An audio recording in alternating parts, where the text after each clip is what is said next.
Faut-il aller débattre avec l'extrême droite? En tout cas pour le porte-parole francophone du PTB, Raoul Edebo, la réponse est oui. Il le disait ce matin dans une interview publiée dans le journal Le Soir. Et il revenait en cela sur une interview donnée par son président de parti, Peter Mertens, interview croisée avec le président du Vlaams Belang. C'était dans l'hebdomadaire de Zondag au nord du pays. Alors, on va se poser cette question, nous, ce soir. Est-ce qu'il faut effectivement aller débattre aujourd'hui avec l'extrême droite à l'heure où l'espace public est modifié aussi par la présence des réseaux sociaux? Est-ce qu'il faut reposer la question du fameux cordon sanitaire médiatique? C'est tout cela qu'on met en débat ce soir avec deux invités qui nous ont rejoints pour l'occasion. Avec nous, il y a Charlie Lepage. Bonsoir. Bonsoir. Vous êtes collaborateur politique pour le PTB. Vous êtes penché sur ces questions. Vous êtes exprimé aussi d'ailleurs sur les réseaux sociaux sur ces enjeux. Et face à vous, il y a Patrick Duprier. Bonsoir. Vous êtes président d'Etopia, le centre d'animation et de recherche en écologie politique, proche d'Écolo, le parti dont vous avez d'ailleurs été aussi coprésident jusqu'à récemment. Jadis. Merci à tous les deux d'être là. C'est parti pour 25 minutes de débat. CQFD. Et d'abord, on va refaire le point sur l'actu qui nous amène à ce débat. Bonsoir Catherine Tonero. Bonsoir Arnaud. Et revenir donc sur cette interview. C'était à la toute fin du mois de décembre. Interview croisée entre le président du PTB, Peter Mertens, et le président du Vlaams Belang. Oui, Peter Mertens versus Tom van Grieken, c'est le titre de l'article. Un débat clash en face à face, publié le 22 décembre dernier dans De Zondag. Les deux hommes étaient invités à confronter leurs points de vue et se sont prêtés à l'exercice du shooting, sourires affichés dans un cadre verdoyant. Un cliché qui a surpris et créé la polémique au sud du pays où le cordon sanitaire est d'application. On va y revenir.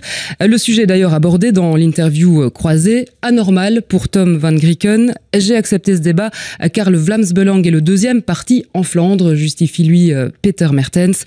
Réaction outrée sur Twitter du président du MR et informateur fédéral. Pour Georges-Louis Boucher, le PTB et le Belang appartiennent, je cite, au même registre populiste et dangereux pour notre pays.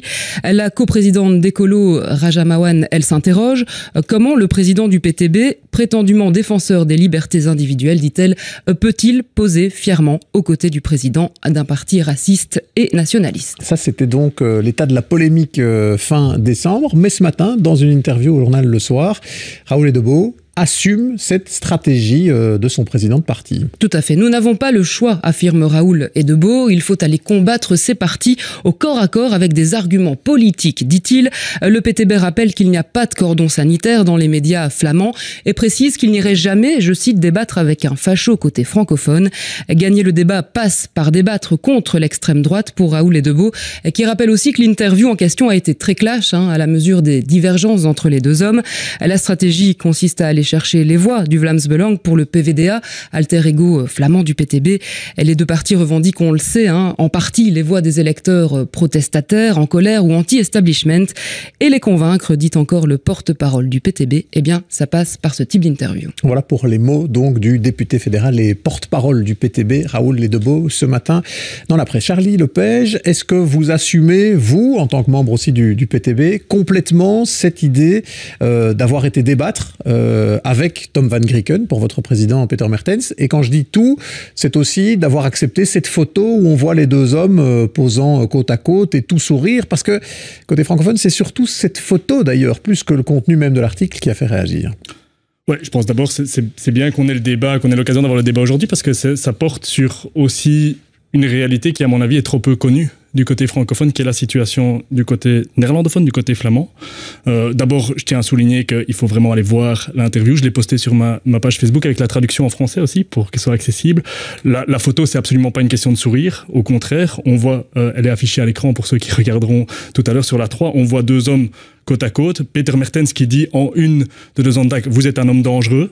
Le titre, très clair. La politique, il n'y a pas de question d'amour entre les deux. Donc, à ce niveau-là, l'interview est assez claire. Je pense que il y avait une interview dans le corps de l'article et une photo, surtout dans le corps de l'article, où ils étaient nettement plus souriants. Et celle qui a le plus circulé côté francophone, oui, c'était celle-là. Et c'est celle-là surtout qui a choqué, il faut le préciser. Il y a un choix sur la photo qui a été sélectionnée, mais je pense qu'il suffit d'aller lire l'article justement pour voir. Le journaliste lui-même remarque à quel point il y a antagonisme et à quel point Peter Mertens ne veut afficher aucun signe de sympathie ou de concession au président du Vlaamse Belang. Donc oui, je pense qu'effectivement, à ce niveau-là, je voudrais remettre ça en perspective. Sur le fond, je pense tout à fait qu'il faut aller débattre en Flandre avec le Vlaamse Belang pour la bonne et simple raison que un cordon sanitaire au niveau médiatique, et là je pense que c'est important de faire la différence pour les auditeurs, il y a le cordon sanitaire au niveau politique, donc il y a le fait de collaborer, de pouvoir faire des coalitions avec le Vlaamse Belang. Évidemment ça, il n'en est pas question.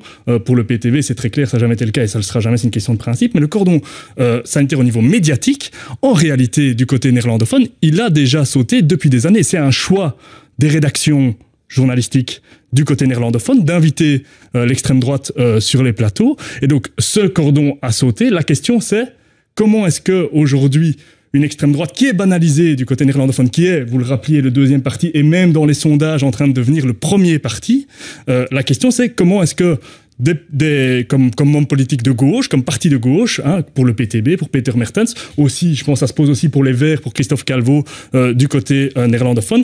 Qu'est-ce qu'on fait par rapport à ça? Est-ce que oui ou non, on va à la confrontation? Est-ce que oui ou non, on offre une réponse argumentée sur le fond? Et pour vous, la réponse est oui. Comme Raoul Ledebeau, il faut y aller et aller débattre. Avec la spécificité, on va y revenir, que vous êtes un parti national et que donc ce président de parti, Peter Mertens, qui est allé débattre avec le Vlaamse Belang, il est aussi le président du PTB dans son volet francophone. Mais une petite réaction d'abord Je peux juste là-dessus, parce rapidement. que Ledebeau a été très clair là-dessus dans son interview aussi dans le soir. Il disait, du côté francophone, il y a un cordon médiatique par rapport à... Et le PTB ne le remet pas en question. Et non seulement on ne le remet pas en question, mais on le défend, on trouve que c'est une bonne chose et que, voilà. Mais il faut prendre acte de la réalité du côté néerlandophone. Alors Patrick Duprier, votre avis, vous, sur cette photo qui, chez Écolo, d'ailleurs, avait fait quand même beaucoup réagir. Il y avait des critiques extrêmement virulentes qui étaient venues sur la photo et sur la démarche d'aller débattre avec Tom Van Grieken. Vous continuez de penser que c'était une mauvaise idée ?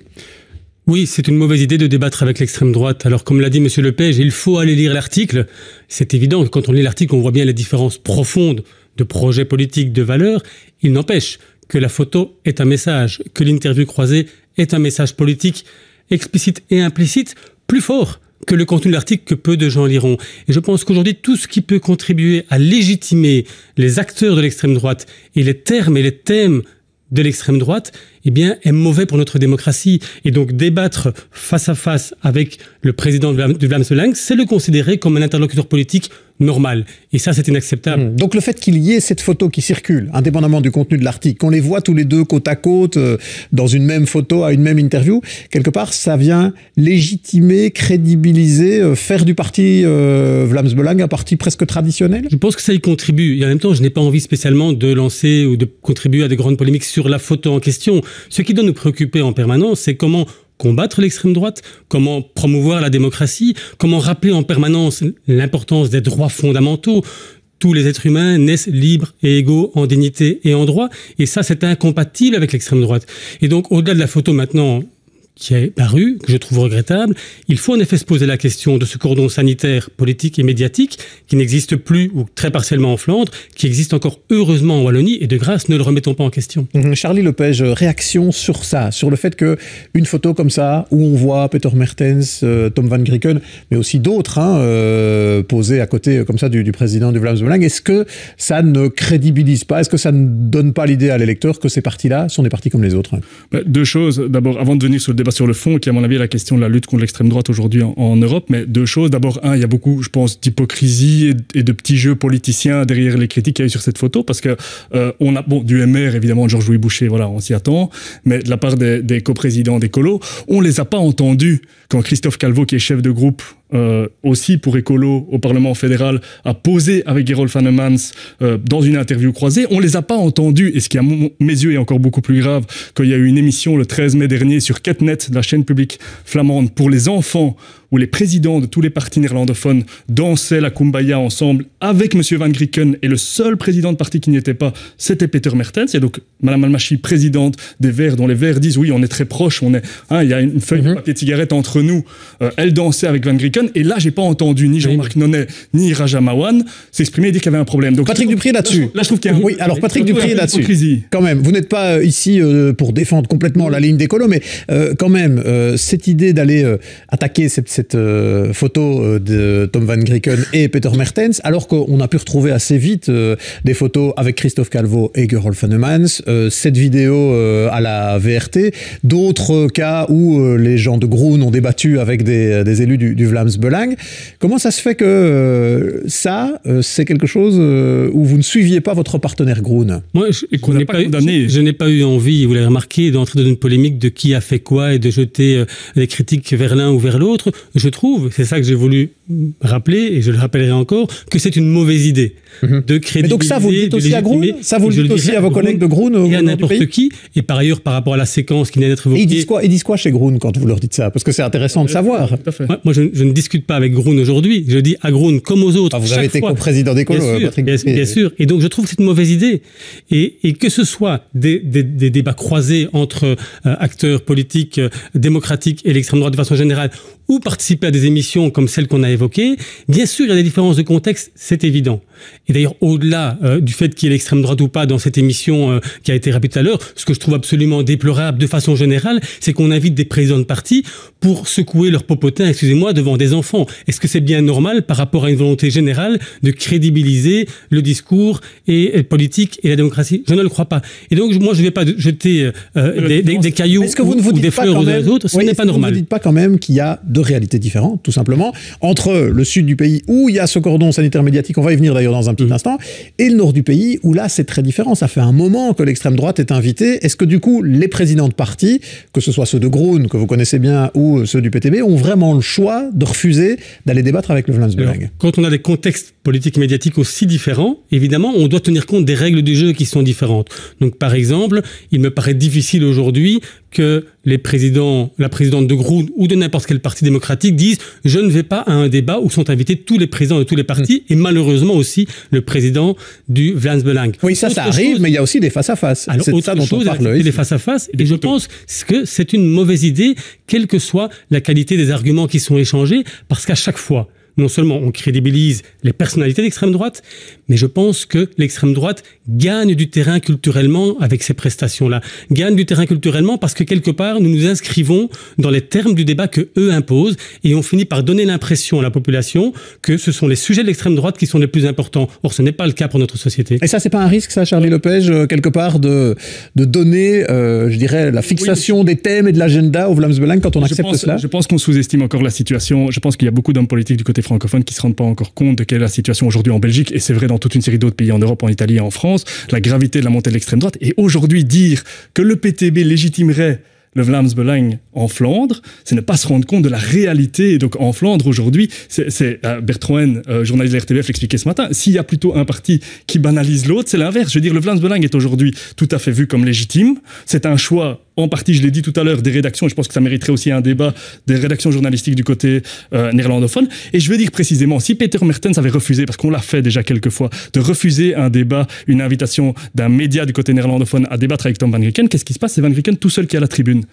Hein, donc 500 000. Mais est-ce qu'ici, quelque part, le PTB ne se sert pas un peu, parce que vous venez de le dire, c'est intéressant ce que vous venez de mentionner, aujourd'hui en Flandre, le Vlaams Belang est considéré d'ailleurs par une bonne partie de la population flamande, et on peut le voir dans certains sondages, comme un parti plus fréquentable que le PTB quand on regarde en Flandre. Et donc est-ce que le PTB ne se sert pas un peu justement d'opportunités d'interview avec le Vlaams Belang pour se crédibiliser, pour se faire valoir en Flandre, une instrumentalisation de l'extrême droite par le PTB. Ce que je voulais surtout dire avec ça et qui est important, c'est quelle aurait été la conséquence pratique du refus de Peter Mertens de participer à l'interview. Ça aurait été une interview toute seule de Tom van Grieken et pas une interview de Peter Mertens tout seul. Ça, c'est la réalité du rapport de force aujourd'hui en Flandre. Et la nécessité aussi d'aller combattre pied à pied de manière argumentée. C'est pour ça que j'invite à aller lire l'interview, c'est parce qu'il y a une vraie argumentation du démonter le discours de l'extrême droite sur son discours social, la démasquer, montrer quels intérêts sert effectivement le Vlaams Belang, etc. Et on pense que ce combat-là est nécessaire, ça suffira pas. Pour être clair, pour battre l'extrême droite, je ne dis pas qu'il faut faire des interviews croisées et que c'est ça qui va résoudre le problème de l'extrême droite, mais on voit aussi en France, par exemple avec Marine Le Pen, où là aussi ça ne suffit pas, mais on voit que les forces politiques de gauche n'ont pas le choix d'oser aller aussi affronter l'extrême droite. Et c'est une réalité aujourd'hui. Une dernière réaction là-dessus, Patrick Dupriez. À partir du moment où c'est le cas en Flandre, le Vlaams Belang est invité, est-ce que aller, comme l'a fait Peter Mertens, débattre, et c'était un entretien, c'est vrai, quand on le lit, très tendu, qui revenait sur vraiment des questions de fond, des questions aussi de respect des valeurs de l'état de droit, de la démocratie, de projets politiques, est-ce que ça, c'est pas aujourd'hui le seul moyen d'y arriver, à partir du moment où justement l'extrême droite en Flandre a droit de citer dans les médias? Alors, d'abord, il y a une ambiguïté, puisque malgré tout, dans ces débats-là, PVDA, Vlaams Belang, il y a quelque chose qui rassemble, et je dis bien c'est peu, mais ce qui rassemble les acteurs, c'est quand Peter Mertens disait il y a quelques semaines, nous partageons avec les électeurs de l'extrême droite un même dégoût pour les politiciens. Donc attention à ce jeu-là. Mais le plus important, c'est de dire, bien sûr, il y a des divergences fortes politiquement, et il faut aller expliquer aux gens, discuter avec les gens de ces sujets-là, mais le constat est que ça ne marche pas. Et en Flandre et en France, depuis 2 décennies maintenant au moins, les hommes et les femmes politiques des partis démocratiques débattent avec l'extrême droite, les médias accueillent l'extrême droite, ce qu'on n'a pas fait en Wallonie. Quel est le résultat? Est-ce que ça a le moins du monde diminué l'essor de ces partis fascisants? Non. Donc ça ne fonctionne pas, il faut au moins s'interroger là-dessus. Bon, alors parlons justement du cordon sanitaire, parce que ça c'est une spécificité de la Belgique francophone, et on va le définir, essayer de bien le comprendre avec vous, Catherine Tonnerot. Oui, il n'a pas de base légale, ce cordon sanitaire. Il existe en Belgique depuis 30 ans, suite aux élections fédérales de 1991, rebaptisé le fameux Dimanche Noir, avec des résultats inédits alors pour le Vlaams Blok, à l'époque. On l'a évoqué, il y a 2 cordons sanitaires, un politique et un médiatique. En politique, il vise donc à exclure les partis politiques d'extrême droite de toute majorité. Un parti n'a jamais été partisan du maintien de ce cordon sanitaire, c'est la NVA.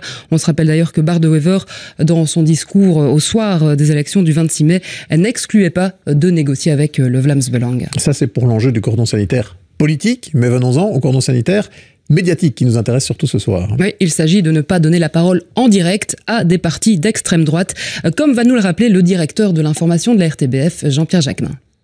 C'est une règle que la RTBF applique depuis 1991, pas par hasard, Dimanche Noir, qui veut que nous ne recevons pas en direct et en débat des personnes qui appartiennent à des partis, des mouvements, des associations qui profèrent des propos discriminants, que ce soit en fonction de la prétendue race, en fonction du genre, en fonction de la culture.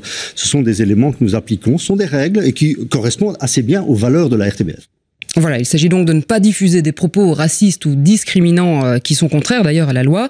Jean-Pierre Jacquemin s'exprimait le 26 mai pour expliquer pourquoi, rappelez-vous, nous avions diffusé dans les JT l'interview d'un autre ténor du Vlaams Belang, Philippe de Winter, interview diffusée donc en différé. C'est une hypocrisie pour certains. Cela permet de se donner un délai de réflexion pour la RTBF qui assume sa responsabilité éditoriale. Ce cordon médiatique, pour d'autres, doit être étendu à tous les partis d'extrême, de droite comme de gauche. Enfin, on l'a dit, au nord du pays, les leaders du Belang s'expriment régulièrement dans les médias.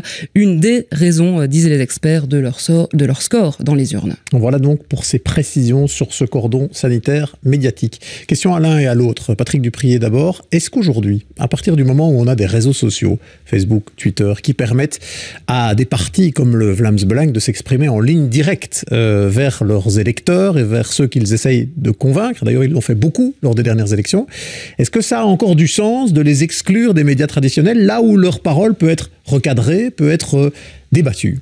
Alors, qu'est-ce qui empêche, et au contraire, de recadrer, d'analyser, de critiquer, de contextualiser la parole d'extrême droite sans leur présence?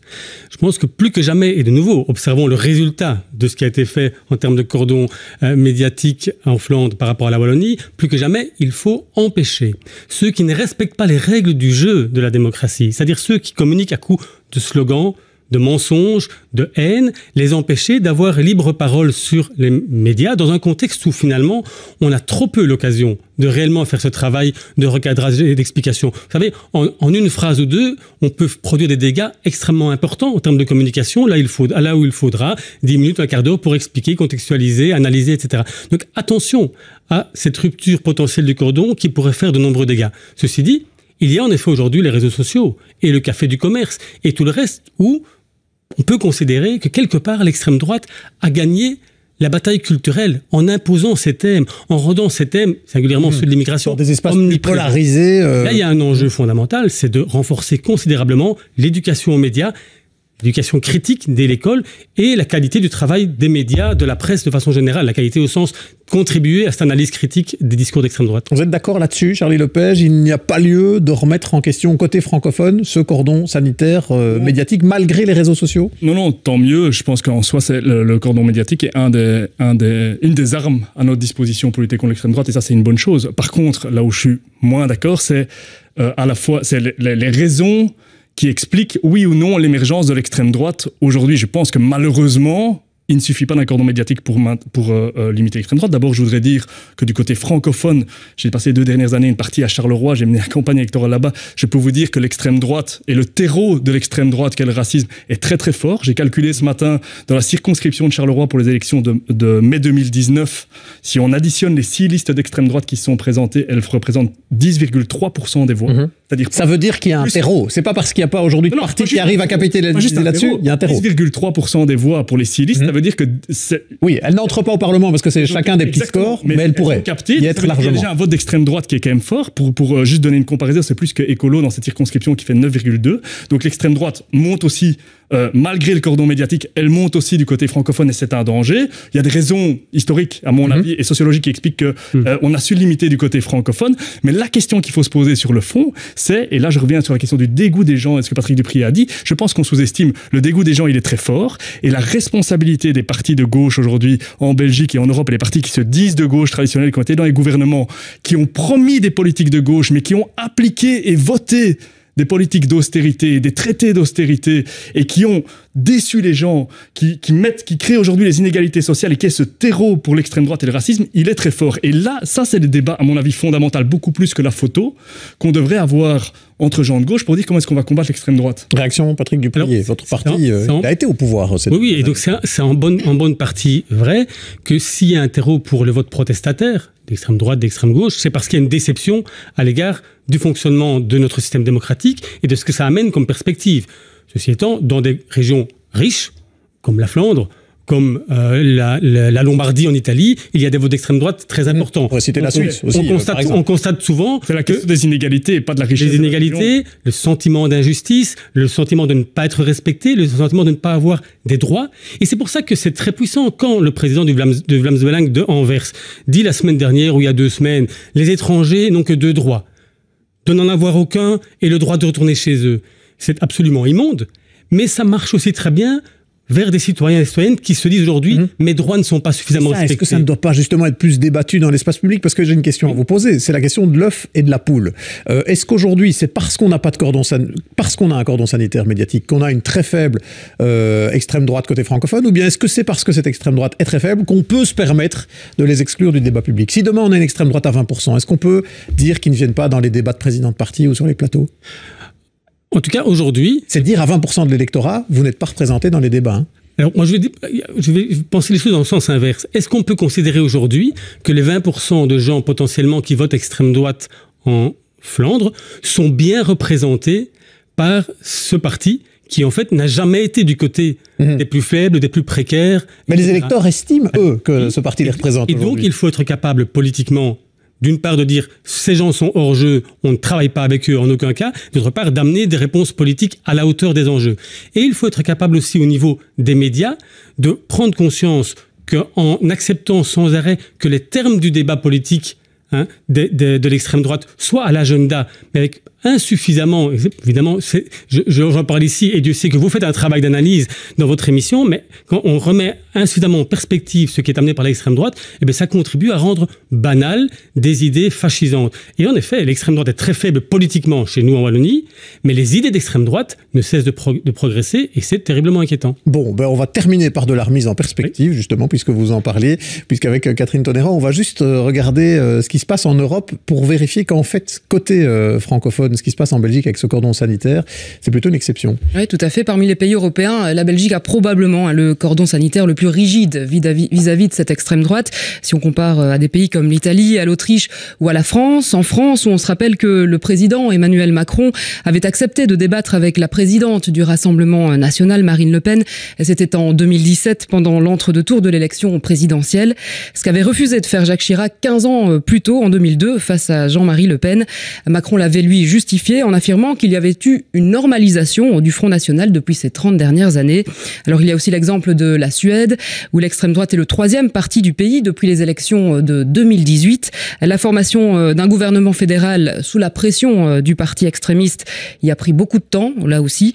Mais le cordon sanitaire a pu se maintenir au niveau national du moins, ce qui n'a pas été le cas dans certaines communes du sud de la Suède, où a été élue la première maire d'extrême droite du pays. Eh bien, voilà, comme ça, on a été complet ce soir sur un enjeu qui est certainement encore central et qui sera questionné dans les mois et les années qui viennent, tant on voit que ces partis progressent un peu partout en Europe, sont très présents et très actifs, très efficacement d'ailleurs en général sur les réseaux sociaux et ce qu'ils permettent. Merci à tous les deux d'être venus débattre. Merci aussi Catherine Tonero.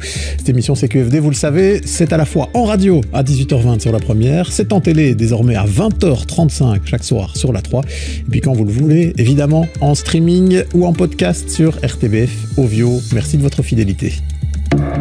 CQFD.